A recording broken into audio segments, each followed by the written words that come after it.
savez, à Télématin, quand on fait du sport, c'est entre autres avec Grégoire Tournon. Grégoire Tournon, lui, il fait du sport à fond puisqu'il les teste tous. Donc quand il en parle, et quand ce sont les autres qui le pratiquent, il les connaît très très bien. Bonjour Grégoire. Bonjour Thomas. Grégoire, on va commencer par une bonne nouvelle. Hein. Oui. On peut dire que ça faisait depuis 2004 qu'on n'avait pas comme ça deux clubs en phase. Exactement, vraiment, en demi-finale alors pour la Ligue des Champions pour Monaco et la Ligue Europa pour Lyon, ce dont on va parler ce matin, qui a battu le Beşiktaş. Il a fallu aller au bout du bout, c'est-à-dire à la séance de tir au but. Ça a été long à venir. Je vous propose de regarder ce match hier soir avec dans la Beşiktaş Arena, Lyon en rouge qui encaisse un premier but peu avant la demi-heure de jeu par Talisca. Et à ce moment, c'est le club turc qui est qualifié. Ouais. Quelques minutes plus tard, c'est Alexandre Lacazette qui permet superbement aux Lyonnais de revenir à un partout.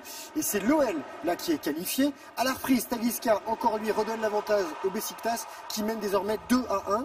Et c'est sur ce même score que Lyon avait gagné à l'aller. Égalité de points donc sur les deux matchs. Il faut jouer les prolongations. Cruelle séance de tir au but. Et c'est Gonalon, bon capitaine, qui transforme celui de la victoire des Lyonnais. L'OL qui disputera sa première demi-finale de Ligue Europa. Autre résultat, la qualification de Manchester United aux dépens des Belges d'Anderlecht et Zlatan Ibrahimovic, l'attaquant des Red Devils, n'a pas participé à la fin du match, qui a été remporté par son équipe.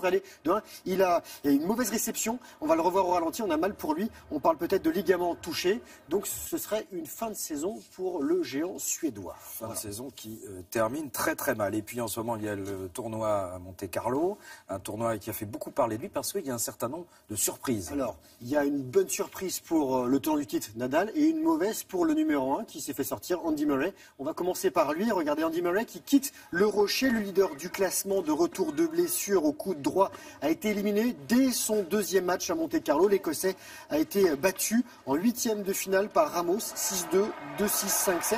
Et au prochain tour, l'Espagnol 24e mondial affrontera le Croate Silic. Stan Wawrinka, lui aussi sorti en huitième de finale. Le Suisse, il est numéro 3 du classement. Il a été battu par l'Uruguayen Pablo Cuevas qui pointe 24 rangs derrière. La défaite de Wawrinka, 6-4, 6-4.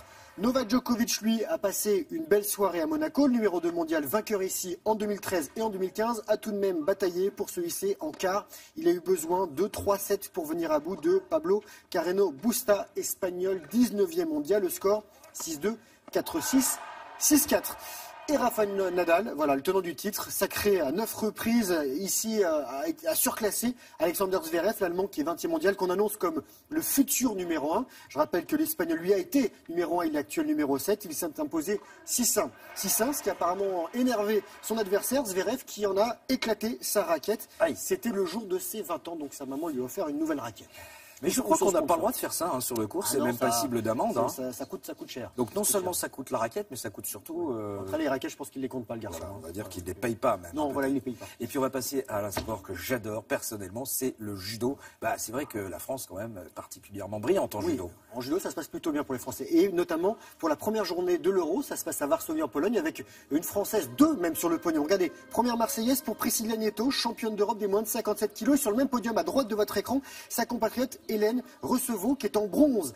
À 25 ans, Priscilla Nieto qui est en bleu, évoluait avant dans les moins de 52 kilos, catégorie dans laquelle elle avait décroché l'argent de l'Euro 2016 et le bronze des JO de Londres. Et pour sa découverte dans cette catégorie des moins de 57 kilos, elle décroche l'or européen. En finale, elle a maîtrisé l'Allemande Theresa Stoll en 1 minute 36 de combat. Un excellent résultat à 4 mois des championnats du monde. Et ensuite, il y avait Hélène Recevaux, kimono bleu, 4e mondial, qui avait terminé 5e du dernier Euro.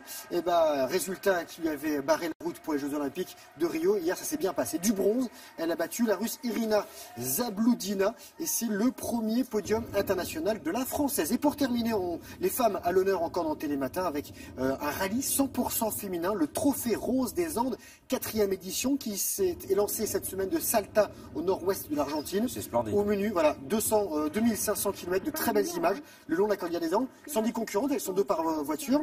Et le but, c'est de rallier l'étape du jour. Donc, il n'y a pas de notion de vitesse. Oui, elle calcule les distances par rapport à la carte. Après, vous posez ça sur votre carte avec votre boussole. Vous regardez à l'horizon, l'azimut, et puis voilà. D'accord, c'est ça. Quelque chose comme ça. C'est un trophée solidaire. On aide les enfants sur place. Voilà. Très bien. Merci infiniment, Grégoire.